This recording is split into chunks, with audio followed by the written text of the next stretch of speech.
ओम श्रीमद अमृतमूर्तये श्री शिववामनाय नमः. पण ऐकतोय श्री तैलंग स्वामी महाराज यांचं जीवनचरित्र. याचं संकलन केलेलं आहे डॉक्टर केशव रामचंद्र जोशी यांनी. आज आपण ऐकणार आहोत भाग 11. स्वामींनी केलेला उपदेश.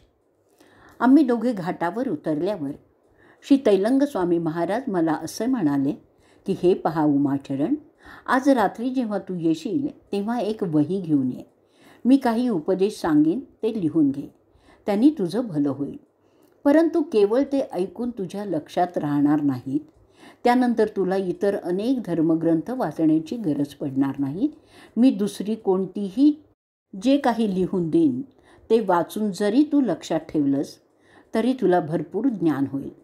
कोणत्याही जीवाला मुक्तीपेक्षा जास्त महत्त्वाची अशी दुसरी गोष्ट कोणतीच नाही आणि आत्मज्ञानापेक्षा जास्त मोठं असं दुसरं कोणतंही ज्ञान असत नाही.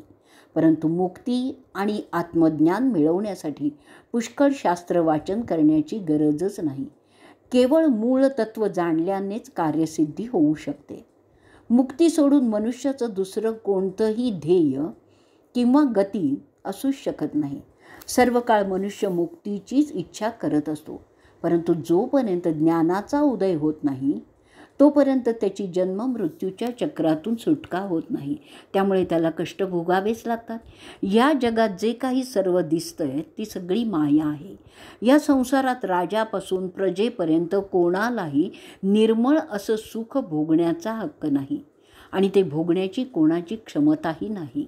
श्री तैलंग स्वामी महाराजांचं हे उपदेशपर बोलणं ऐकून मी खूप आनंदित झालो. त्यानंतर आम्ही स्नानासाठी पाण्यात उतरलो. श्री तैलंग स्वामी महाराज थोड्या वेळ निस्तब्ध होऊन उभे राहिले आणि नंतर शरीर न हलवता ते पाण्याच्या धारेच्या विरुद्ध दिशेला तरंगत वाहू लागले. थोड्या अंतरावर गेल्यानंतर पाण्यात सूर मारून ते अदृश्य झाले आणि त्यानंतर 2 तासांनी मी जिथे होतो तिथून जवळच पाण्यातून ते बाहेर आले आणि पायऱ्यांवर बसले. मी त्यांचं अंग पुसून कोरडे करून दिलं. त्यानंतर आम्ही दोघेही आश्रमात परत आलो. ते आपल्या उच्चासनावर बसलोय आणि मी त्यांच्या आसनाशेजारी खाली जमिनीवर बसलो. त्यांची आज्ञा घेऊन मी घरी परतलो. जेवण वगैरे करून वही घेऊन संध्याकाळ होण्याची वाट पाहू लागलो. संध्याकाळ झाल्यानंतर वही घेऊन आश्रमात गेलो. आरतीनंतर ती स्वामीजी मला आदल्या दिवसाप्रमाणे शेजारच्या छोट्या खोलीत घेऊन गेले. ते बसल्यानंतर मीही त्यांच्या शेजारी जाऊन बसलो. त्यावेळी श्री तैलंग स्वामी महाराज मला धीर गंभीर आवाजात असं म्हणाले की आजपासून मी तुला तत्त्वज्ञान समजावून सांगायला सुरुवात करीन. ते तू लिहून घे. सुरुवातीपासून 12 गोष्टी तुला समजावून सांगायच्या आहेत. या विश्वाच्या सृष्टीत मूलतः एका ईश्वराखेरीज अन्य कोणीही नव्हतं. प्रथम मी तुला त्याच्याबद्दल समजावून सांगतो. दुसरी गोष्ट सृष्टी ही आहे. तिसरी गोष्ट संसार.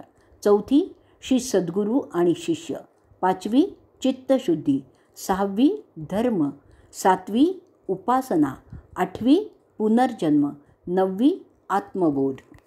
10वी तन्मयता. 11वी काही प्रमुख गोष्टी आणि 12वी गोष्ट तत्त्वज्ञान ही आहे.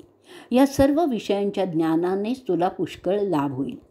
असं बोलून मग श्री तैलंग स्वामी महाराज मला ईश्वराबद्दल सांगू लागले आणि मी ते लिहून घेऊ लागलो. अशा प्रकारे 13 दिवसात 12 विषय पूर्ण झाले. त्यानंतर ते मला असं म्हणाले की यापेक्षा वेगळं कोणतंही धर्मशास्त्र वाचण्याची गरज नाही. कारण जास्त वाचन केल्यावर मन कोणत्याही एका विषयावर स्थिर राहत नाही आणि अनेक प्रकारच्या शंका निर्माण होतात.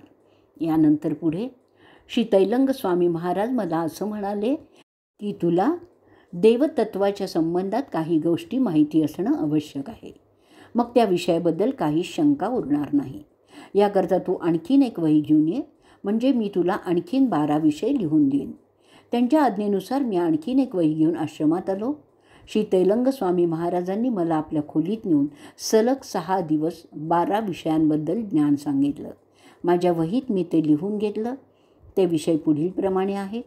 श्रीकृष्णलीला, रासलीला, श्री सीताहरण, श्री रामरावणाचं युद्ध, समुद्रमंथन, इंद्र, वायू, वरुण, गौतम, तीर्थयात्रा, आहार आणि वस्त्र परिधान, पवित्रता आणि अपवित्रता, हे सर्व लेख लिहून पूर्ण झाल्यावर त्यांनी या दोन्ही वयांचे मला व्यवस्थितपणे जतन करायला सांगितलं आणि त्यांनी लिहिलेलं महावाक्य रत्नावली नावाचं एक पुस्तक देऊन मधून ते सर्व वाचून काढण्यास सांगितलं.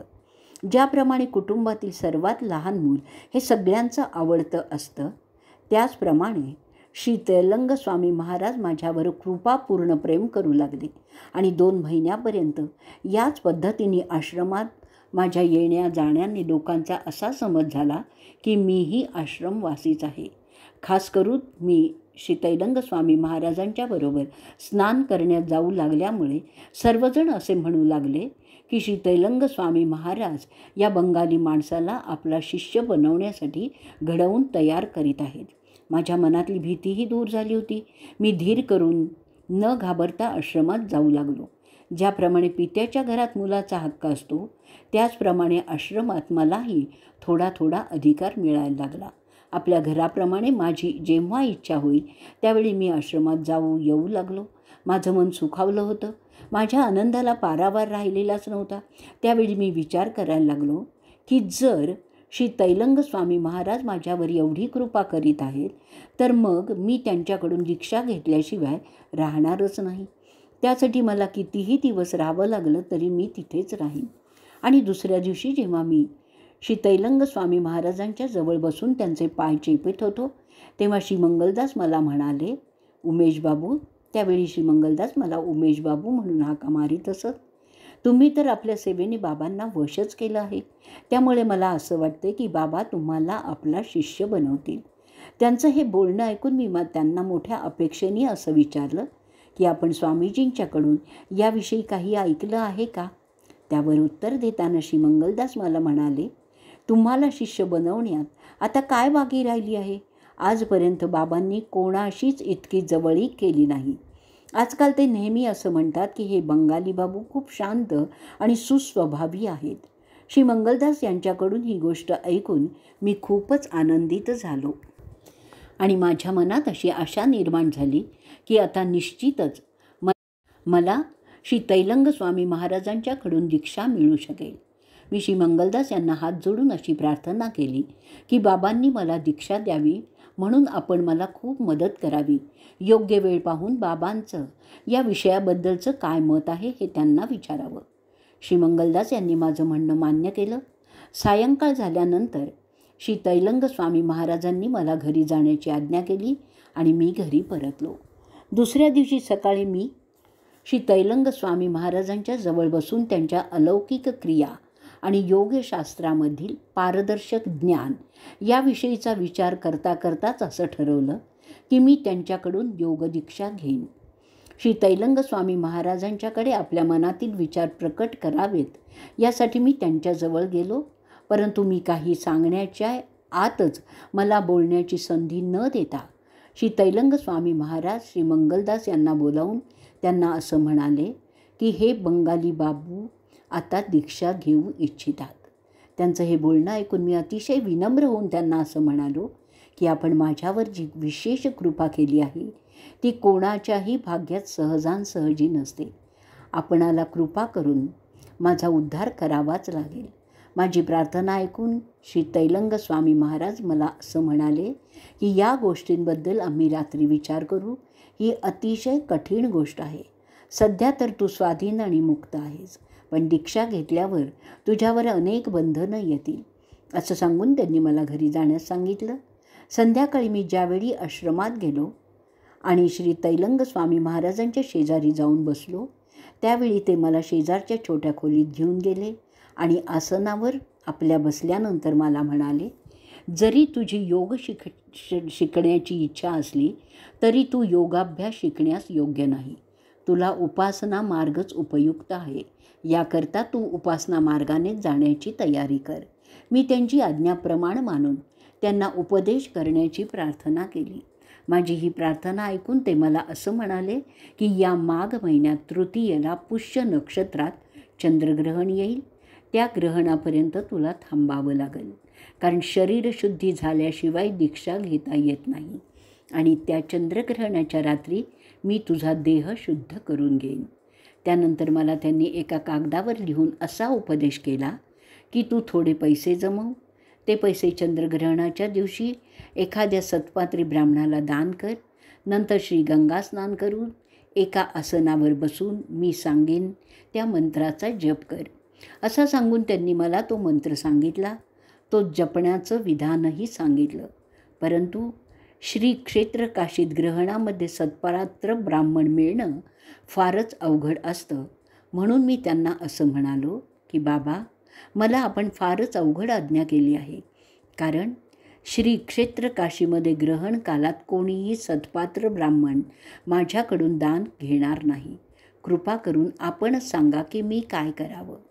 माझी ही शंका ऐकून श्री तैलंग स्वामी महाराज हसत हसत मला म्हणाले, जी व्यक्ती मी सांगितलेल्या द्रव्यांची अर्थातच पदार्थांची नावं घेऊन भिक्षा मागेल त्याला तू ते दान देऊन टाक, म्हणजे तुझं काम होऊन जाईल.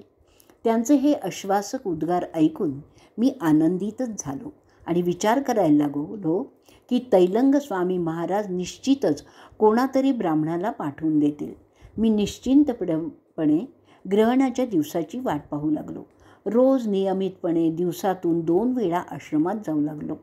पुढे ग्रहणाच्या दिवशी मी श्री तैलंग स्वामी महाराजांनी सांगितल्याप्रमाणे सर्व अनुष्ठान केलं आणि आश्चर्य म्हणजे बरोबर ग्रहण कालातच एक ब्राह्मण माझ्याकडे आला. त्याने माझ्याकडे त्या ठराविक पदार्थांची नावं घेऊन भिक्षा मागितली आणि मी देखील अतिशय भक्तिभावाने त्याला दान दिलं. दुसऱ्या दिवशी माघ महिन्यातील चतुर्थी होती. मी स्नान करून आश्रमातील सर्व देवता आणि श्री तैलंग स्वामी महाराजांना नमस्कार करून त्यांच्याजवळ जाऊन बसलो. थोड्या वेळाने ते मला असं म्हणाले की तुझं शरीर आता शुद्ध झालेलं आहे. त्यानंतर श्री गुरु आणि शिष्य यांच्यात संबंध कसे असतात, त्यांच्यात काय गुण असावेत हे सांगून ते असंही म्हणाले की उद्या तुझी दीक्षा होईल. दीक्षेसाठी कोणकोणत्या गोष्टींची गरज आहे असं विचारल्यावर ते मला म्हणाले, कोणत्याच गोष्टीची गरज नाही. श्री तैलंग स्वामी महाराजांना जेव घालण्याची माझ्या मनात फार दिवसांपासून इच्छा होती. त्यांच्यासमोर मी माझी इच्छा प्रकट केल्यावर ते मला असं म्हणाले की आज अन्न खायचं आहे म्हणून तू बाजारातून काही वांगी घेऊन ये. मी बाजारातून रामनगरची 5 किलो वांगी आणि 5 किलो मिठाई घेऊन आलो. वांगी पाहून ते खूप प्रसन्न झाले आणि श्री मंगलदास यांच्या मातोश्री अंबादेवी यांना वांग्याची भाजी आणि स्वयंपाक करण्यास सांगितलं. त्या वांग्यांपैकी 4 वांगी स्वहस्ते त्यांनी मला दिली. पण मिठाई पाहून मात्र ते फार रागवले आणि मला असं म्हणाले की मी तुला मिठाई आणण्यास सांगितली नव्हती, मग तू मिठाई का आणलीस. त्यांच्या चेहऱ्यावरील क्रोधित भाव पाहून मी घाबरून गेलो आणि गप्प उभा राहिलो. थोड्या वेळाने त्यांचे पाय धरून त्यांची प्रार्थना करून क्षमा मागितल्यावर त्यांनी सर्व मिष्टान्न ग्रहण केलं. अंदाजे अर्धा किलो मिठाई उरल्यानंतर त्यांनी मला आणि श्री मंगलदास यांना मिठाई खाण्याची आज्ञा दिली. आम्ही दोघांनीही मग प्रसाद ग्रहण केला. त्यानंतर थोड्या वेळाने त्यांनी मला घरी जाण्याचा आदेश दिला. त्यांच्याकरता वांग्याची भाजी आणि इतर अन्न तयार करून वाढल्यावर ते जेवायला बसले. मी घरी न जाता आज बाबा जेवण करण्यासाठी बसले आहेत. जर माझ्या नशिबात असेल तर मलाही थोडा प्रसाद मिळेल. कमीत कमी भाताचं एखादं शीत जरी मला मिळालं तरी ते उचलून मी खाईन या विचाराने तिथेच मी बसून राहिलो. त्यांचं जेवण झाल्यावर मी त्यांना प्रसादाच्या संदर्भात विचारलं असताना ते मला असं म्हणाले की तू माझं उष्ट खाणार आहेस. त्यांच्या या प्रश्नाला उत्तर देताना मी म्हणालो, हे उष्ट नसून महाप्रसाद आहे. कमीत कमी भाताचं एक शीत जरी मला मिळालं तरी मी धन्य होईन. यावर्षी तैलंग स्वामी महाराज मला असं म्हणाले, जर तुझी इच्छा असेल तर तू तुझ्या इच्छेप्रमाणेच कर. त्यानंतर मी प्रसाद घेतला. भांडी घासून आणि जमीन स्वच्छ करून मी घरी परतलो. आजचा आपला 11वा भाग आपण इथे संपवणार आहोत. अवधूत चिंतन श्री गुरुदेव दत्त. श्री गुरुदेव दत्त.